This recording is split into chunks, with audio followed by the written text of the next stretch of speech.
గమనించలేదయ్యా. మేము ఉండటానికి కూలి చేసుకుని వచ్చి తిని ఆ ఇంట్లో ఉండటానికి మాకు ఇల్లు అంతేనయ్యా.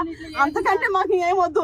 ఆ ఇల్లు కూడా పడగొడితే మేము ఎట్లా బతకాలి చెప్పండి అయ్యా, ఎట్లా చేయాలయ్యా? ఎందుకంటే మాకు చాలా కష్టపడ్డాం మేము. మున్సిపల్ ట్యాక్స్ ఎంత ఉందా? మున్సిపాలిటీ పన్ను కడుతున్నాము, మున్సిపల్ ట్యాక్స్ ఉంది. 89 మందికి ఇచ్చిండ్రు. బిల్డింగ్ మీరే కూడా బిల్డింగ్ 30 నుంచి 40 సంవత్సరాల బిల్డింగ్ చేసుకుంటా 40 సంవత్సరాల పైనయ్యా. నోటీస్ ఏం చేసిరంటే వీళ్ళు 23వ తారీఖు 8వ నెల నోటీస్ వాళ్ళు ఇచ్చామని నిన్నొచ్చి ఆ డేట్ తో నిన్నొచ్చి వచ్చారు. అది కాక లేబర్ బస్తీ అయ్యా, లేబర్ బస్తీ, లేబర్ బస్తీ, ఉన్నోళ్ళ బస్తీ కూడా కాదు.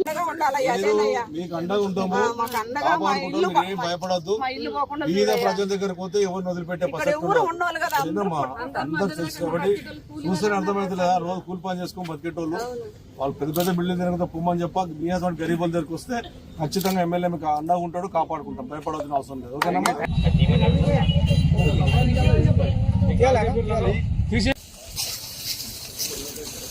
అసలైన తొలి వెలుగు. ఫాలో వాట్సాప్ @తొలి వెలుగు official.